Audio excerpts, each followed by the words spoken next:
So I'm Mike Madrid. I'm a political consultant, Republican political consultant here in California. Been doing it about 25 years or so. My name is Amy Brown, and I've been in politics since I was born. I went into city politics and worked for the city of San Jose and the city of Oakland and Los Gatos. Colin Hawley. You have to be vulnerable, but I've taken hits like crazy. You know, if I can take physical hits, I can take emotional hits and intellectual hits. It's just how it goes, and I know that I can go ahead and walk afterwards. I'm gonna be all right. You know, it's gonna hurt. It's definitely rocked my confidence like crazy. Thanks for joining us and embarking on this new journey with us. We're going to be doing a little podcast here, a little bit more of a conversation, having some guests in, not just your typical political guests, although we'll do a little bit of that.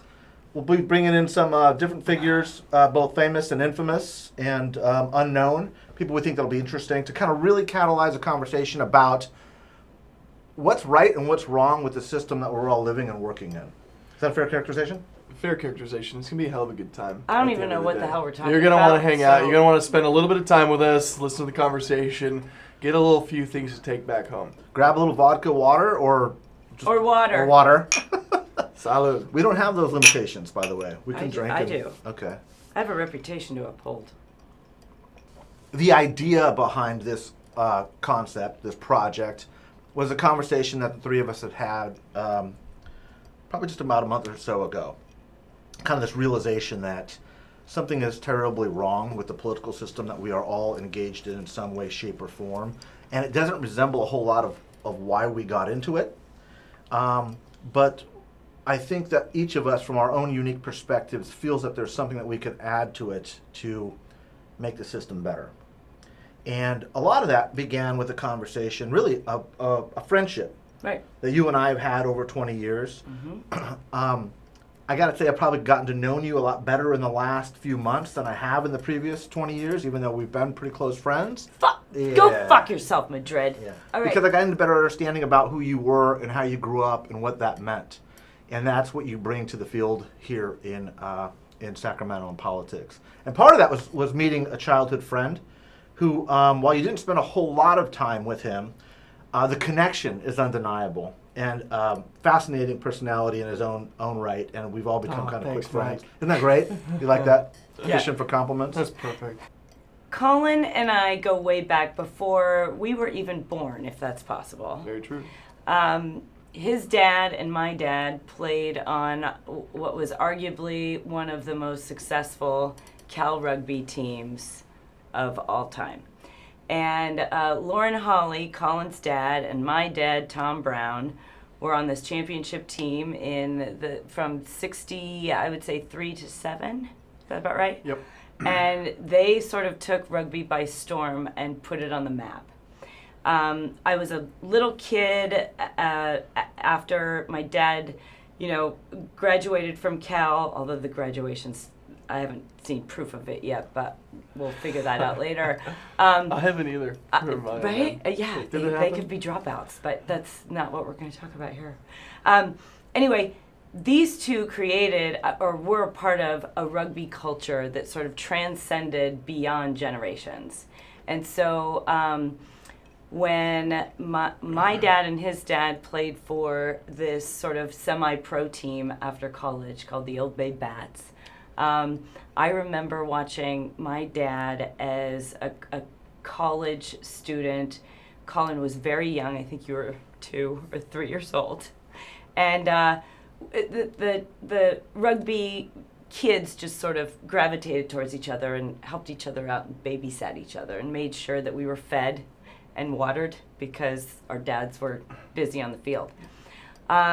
When Colin, you were on the USA rugby team, and you were there from 8 to 2014? Yeah. Yeah. So when you left, you were commentating for rugby. You were playing the sevens.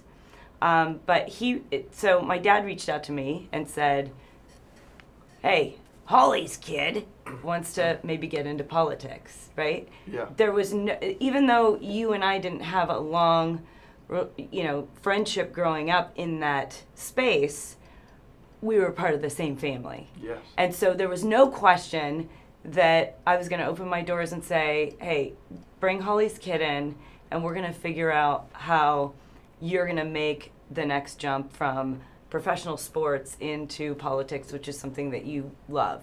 And that's kind of how it happened. Well, and what I want to know here is a little bit more about your professional background, because you're very accomplished in what you've done as a professional athlete.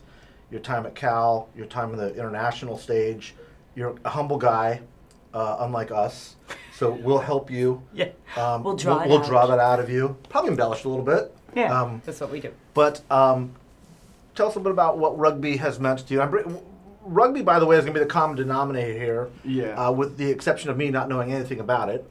But understanding the culture and the values and kind of what has brought you guys together, giving me a new appreciation for Amy, what she's been doing in her life. And I think the hope is to use a sport known for its physical rigor,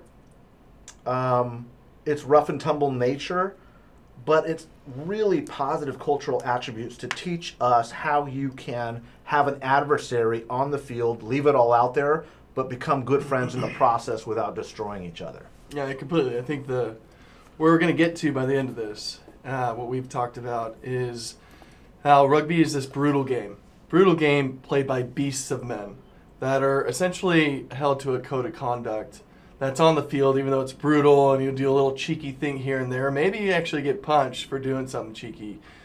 Everybody goes to the post-match together, shares a meal, and has beers together, because at the end of the day, you want your kids to connect and share it together. So I grew up in the rugby community, same as Amy, where every single gathering throughout my entire childhood was the rugby community. Whenever we went out anywhere, every function, every get-together, it was all this 65 team together celebrating and this glorious game that brought them all together somehow in Berkeley in the 60s, when there was so much going on in People's Park and the wars and everything. These essentially football players found this sport that was rugby and foreign to them, and they took it and made it their own, which is a bit of why we're here and trying to figure out, okay, how did this happen where this sport created this kind of community with these men, where I felt comfortable going ahead and reaching out to Amy. And actually it was the most comfortable conversation I had, because I knew she was a part of the community where I could be candid and open with her and be like, hey, here's where I'm at, and be vulnerable to somebody within my community, knowing that, I am this ex-professional athlete, and I really need to be a novice in something else, and it's a little bit of vulnerability. But at the end of the day, I did it knowing that she was somebody that I could go ahead and trust because of the bonds that our fathers created so long ago. I think that the what you don't know is as important or even more important than what you do know, especially coming from, the space of a professional athlete and being able to walk into another environment, even as a political science major at Cal, but even beyond that, and sort of navigating the political culture and being okay with saying, I have questions. And I think that's what we're missing. I think that's what we're missing. Yeah, go ahead. Yeah. Well, I was just going to say, I just took poli sci because it was easy. So I mean, and I thought I was asked to be part of this probably because of the looks. Got it. The humor. Got it. The brains. Something a little uncomfortable right now. A little awkward. Why? I don't know. It all kind of fits, because it makes sense. Yeah. That you I'm, Yeah. I think when you in the beginning of this, when you said I understand you more after 20 years of our friendship. Right. Knowing that, and we never put a sort of a definition around it. You are a conservative Republican. I am a tree-hugging lib who went to school at UC Santa Cruz. How great friends, guys, and that's I love this. How does this work? And I think you have your answer now. And it was when Colin popped back into my life, and we started sitting around drinking a beer, talking about what the rugby culture meant to us, and why there was no question that when Colin says, hey, I want to sit down with you and I want to learn about, you know, the inner workings of lobbying and the capital community, and there was no question I was going to help him. Right. Right?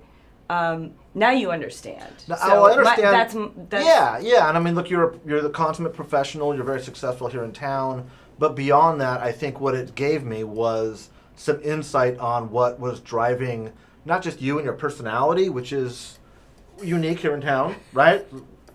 Unique. Yes. But also, there's a lot of virtue in it. Right. And there's a lot of virtue in the sport. And the full qualifier is, I've never seen a rugby match. Match? Yeah. So I don't know anything about it. But what I did know is when We'll take you. Amy was like, Mike, you need to go talk to this guy, and we had a phenomenal lunch. Right? Immediate connection. I data dumped on Mike. I had never met this guy. Yeah. I was like, let me tell you everything that I think's going on right now, and he's just sitting there, just like, okay. But the wheels turned. Well, the wheels turned because I was listening to where he was coming from with it, and all of it comes from this place of recognizing, first and foremost, recognizing we are in an adversarial profession. We fight for a living, but it's not usually personal.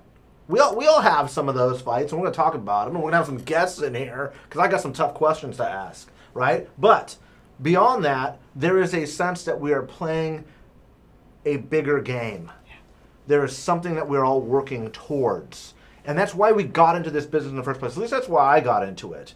You know, I'm a pretty conservative Republican.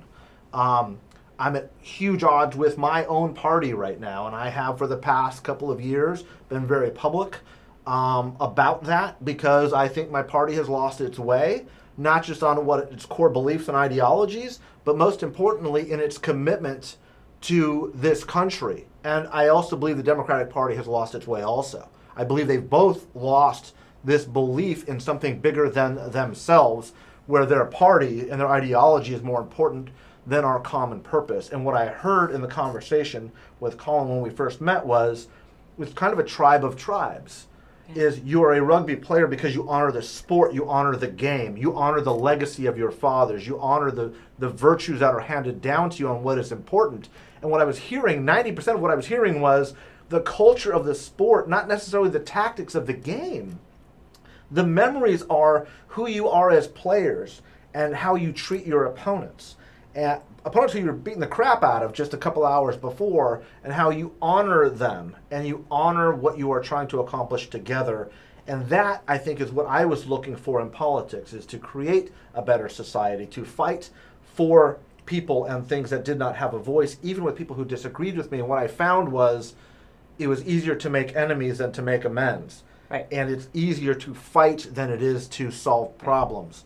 And we have degenerated to a point where I think this culture that you have brought and shown me without me even knowing it, you, through our recent friendship, has said, there's a way to fix this. There's a way to fix politics. And ironically, you have to follow the prescription of what is arguably the most physically demanding, arguably brutal sport in the world. One of the biggest lessons my dad taught me within this rugby culture is that you're going to face your enemy and you're going to fight like hell, but you are going to follow the rules. And at the end of the day, you are going to go shake hands and go have a beer or sing each other's songs. And Colin, I'd love for you to talk about some of that culture because we were a part of that. Because you respect the process. Because the ass you kick today very well may be attached to the toes you have to kiss tomorrow. Yeah. I mean, and it's not just, the Democratic Party versus the Republican Party. We need each other. Yeah. I learned that a long time ago. Yeah. I learned it even before I was in politics, where my dad actually would come off the field, bloodied, lip, busted open, blood coming down his face, and he's saying, I have this visceral reaction, let's go kill the opponent. And he goes, oh no, this is a part of the game. This just happens. Wipes his face off, and goes, I'm going to do my best to win this game. And if he doesn't, we as children all, go to the post game and we're actually singing the, opposition's songs. So, in my opinion, the political community, yeah, you need these two sides. Don't say one side's better than the other. Don't do that. If one side had complete control versus the other side, I don't think you're getting the best product. We say in business, when two companies compete for your business, you win both ways because you're both getting a better product. That's just business 101. When you have one party versus the other party doing everything that they want, you're never going to get the best product. But at the end of the day, when you're debating and having this game where you're competing fairly and you're talking about the merits of a bill, merits of legislation, you're battling within the rules of the game on factual areas and emotion and like what this means and doing your best to bring in the scope of the conversation, what's happening, to make a good decision. Like then afterwards, after you have this battle of, morality and, like what's best in the future, you get out of there, you go have a function, and you award best legislators. Usually it's like somebody gets awarded best legislator here and there, but in rugby, you're together sharing a meal, like at the same tables with these other guys. Who you just battled with, who bloodied up your lip. Right. you literally have broken ribs. You're waiting to go to the doctor. You just got stitched up. You can't miss the post match. That's the biggest thing. You cannot miss it because I want to be there with them and talk about like what we did to each other a little bit. It's like it's central to the game. It's central to the purpose. But you are picking essentially the MVP of your opponent. You are right? picking. So the two captains come up, right, and they exchange ties in respect. They say a bit of words about the team and the match or the session, or whatever it may be. Like very important. It was heated. And that's what we want. We want it to be heated. Because that's when you get the best product out of it. The best game comes when everything's on the line, when you're competing fairly. So then they exchange ties, they acknowledge the game, and then they pick the best performers from that game that showed exactly what it's like to compete in that moment.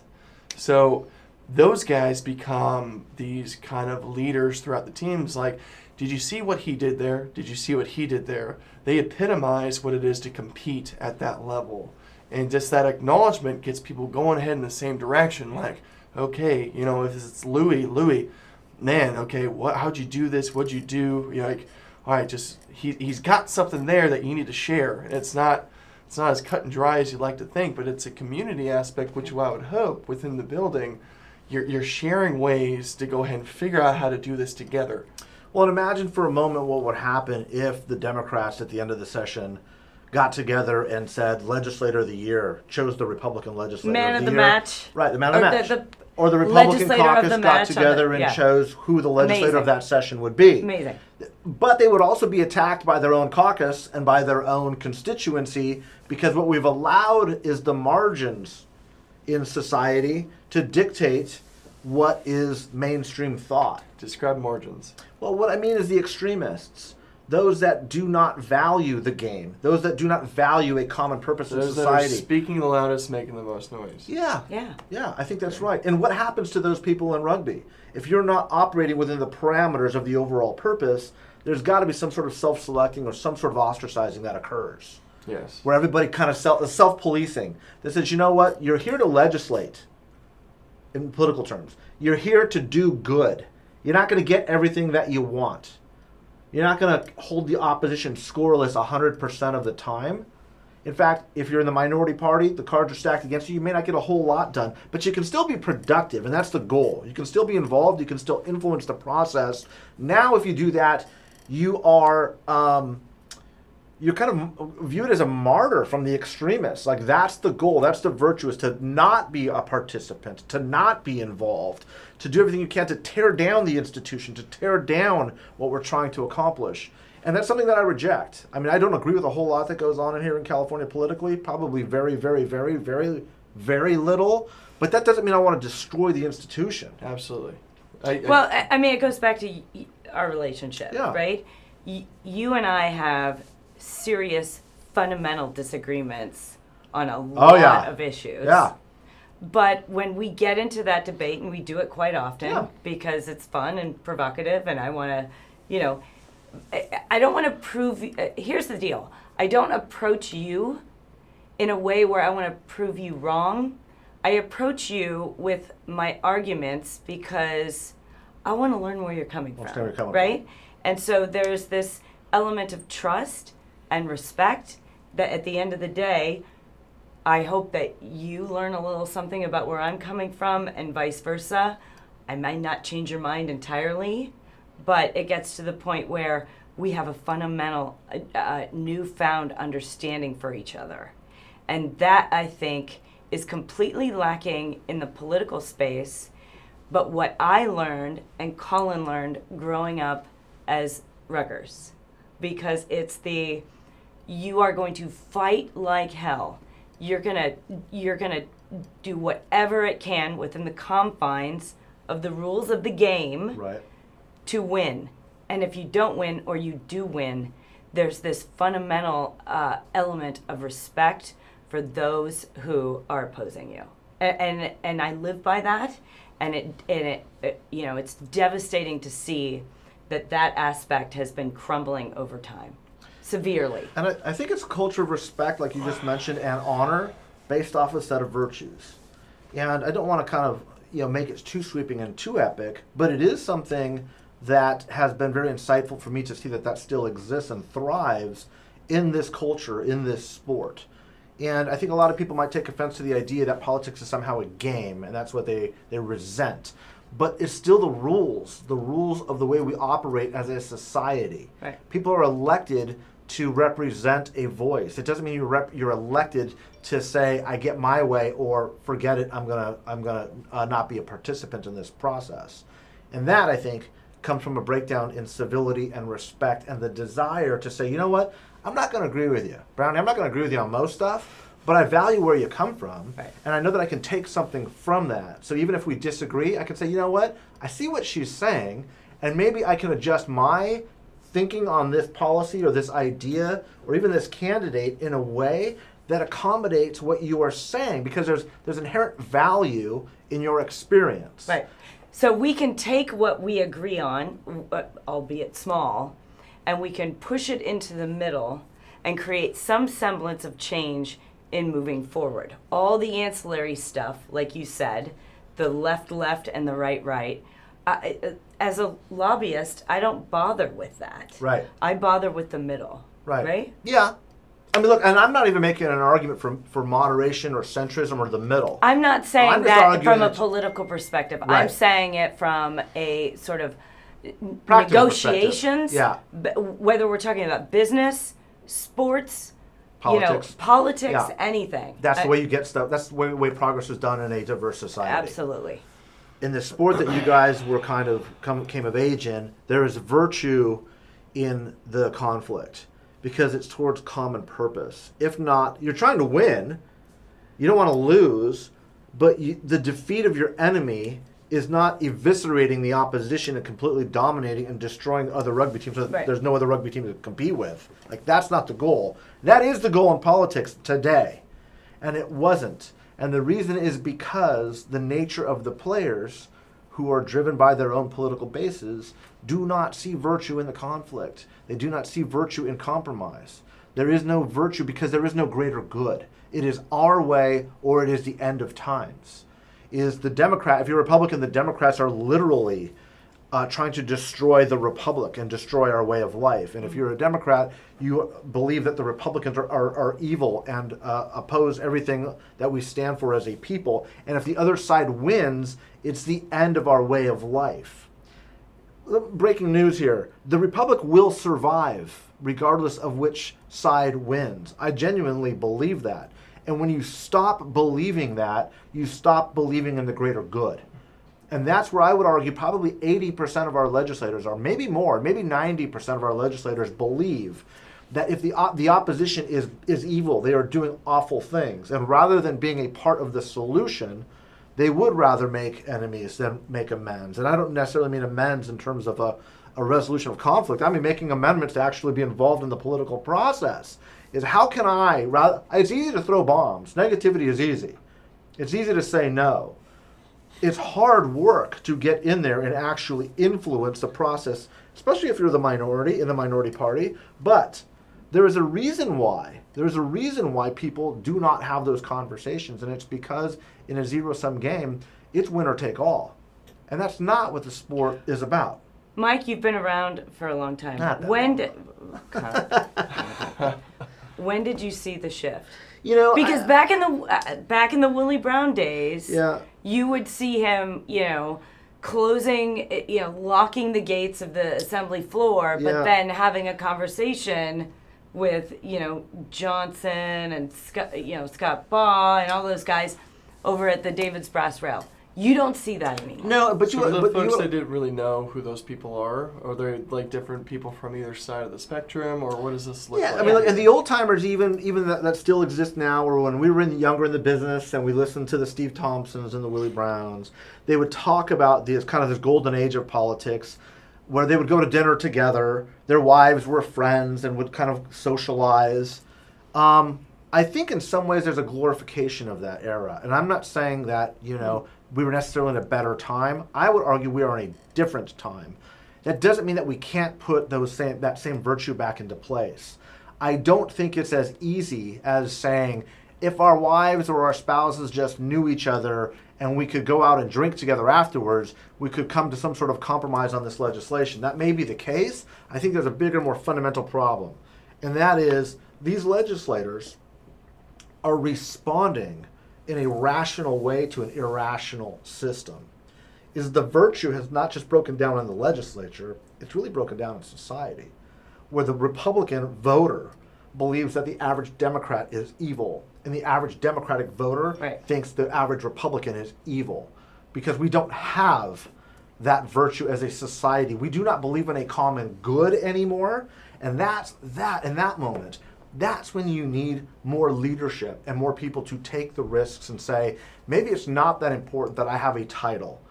Maybe I will go back to my real life afterwards, and the best thing I can do for the common good is to show some political leadership and put my career on the line by not simply kowtowing to the lowest common denominator, but showing some political courage. That's extremely difficult because we talk about that a lot in this town. And more than one time, Democrats will say, and I say this only because of my own bias and experiences, if you go ahead and go up on this vote, we'll have your back, we'll be behind you. Well, that's complete bullshit. Complete bullshit. Right. And where do you find that common ground? We've lost it. I think from my personal perspective, because I represent a number of clients, I have to be careful about leading with my heart. Right. I do, certainly, and I lobby very strongly for issues I'm very passionate about. But again, there's that fine line that my dad and your dad and that culture taught me. Fight like hell, but at the end of the day, you gotta look your opponent in the eye and say, teach me a little something that I could take to the next game and be better. Because my biggest lessons in this particular job have been from my opponents. And the reason why is because I open it up, I don't shut that door, and do a scorched earth. Right. I say post-mortem, what'd you do? What'd you do to beat me? Right? And being vulnerable, I believe, is being courageous in opening myself up to my opponents. Yep. Like you've been my opponent. Yeah. And saying, okay, Mike, you beat me. Tell me the line of thinking, and maybe I can take that. It's vulnerable. I'm showing you my cards here. Right. But maybe I can take that and move forward and beat you the next time. Right. Because I plan on doing That it. gets such a better product. To completely. Like when you That's the goal. tell her exactly what's going on, and you tell him the post-mortem, Right. and it's essentially film review. You get into it, and you're actually talking after the game. You're like, "Oh, dude, how'd you do this? And I got you here." It's like you showed me. You gave a little fake here, Right. and you create a better product. If I was producing rugby as a game, and now I'm a commentator, we talk to producers, right? You want the best battle ever for it to be this product for everybody else to have, to enjoy this great game. But Like, your Colin, guys- if you won, and you had an opponent come to you and say, "How'd you do that?" There'd be no question because of the culture None that whatsoever. you would teach your opponent to maybe beat you next time, right? I mean, you've had those conversations. Yes. Because the virtue is in the fight.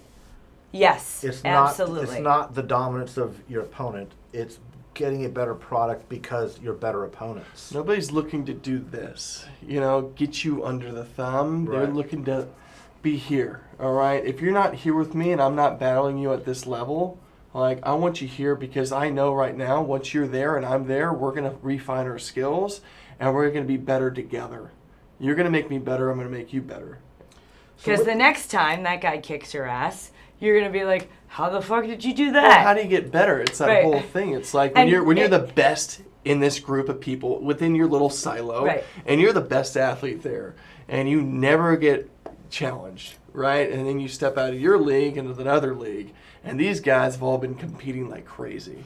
Right. So Colin and I had an hour-long discussion on the turf at the gym about complacency and about how we are always searching to become personally better in our lives, not just career, not just athletics, but every facet of our lives. And the only way you do that is you go up again, you get comfortable being uncomfortable, right? We've talked about this a lot. And then going at your opponent or going at the challenge and then saying, I've kind of failed. How do I learn from that so I can just keep taking the steps up the fucking ladder? That's So the goal of this project, to kind of close the loop here, is to take all of these learning experiences, to take all of these values, all of these cultural virtues that you both were raised with, and bring to your professional life, and tell the story of what that means in politics. Going behind the bills, going behind the legislation, to literally explain the stories behind why what is happening. And then through that effort, create a better scenario where the virtue is in the fight. And what we hope to do is to bring people into this room, to have those discussions, to bring them onto the field, to have them suit up, go cheek to ass. Is that the right term? yeah. Cheek to So cheek. explain that Cheek to one. Cheek Cheek to to cheek ass. for the tackle. That you take your ruined cheek me. to the butt cheek right there.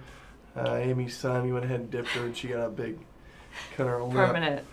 But But there's a way to tackle. There's a way to tackle not just Yeah. tactically, without hurting or eviscerating your opponent. Right. So there's rules of rugby around the tackle if you think that's the most aggressive part of the game, right? And football is a very different sport where our fathers definitely played football, and it was about really hurting your opponent. Yeah. Like as much as you can. You're wearing pads, you're wearing armor. Permanently, if they can. Absolutely get them off the field on a stretcher if you could. And that's not what rugby's about. You have rules around the tackle where you keep that person safe. If you're tackling, you lift them up, you bring them to ground safely. Your cheek's to his butt cheek, and you're using your shoulder, not your head, because this is vital. So you're protecting yourself, you're protecting the person who's carrying the ball, and there's a respect around this thing because we do value each other as human beings at the end of the day, and we're not trying to go ahead and murder each other on the field. It gets ugly, and you can't have beers after the game. Yeah. You don't have you're much of a game if that's the. No, it's just head to chest. you might as well be gladiators in the arena. Do you want me to show you a cheek to ass tackle? Here we go.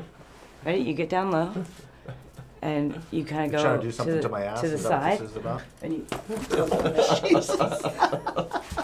There you go.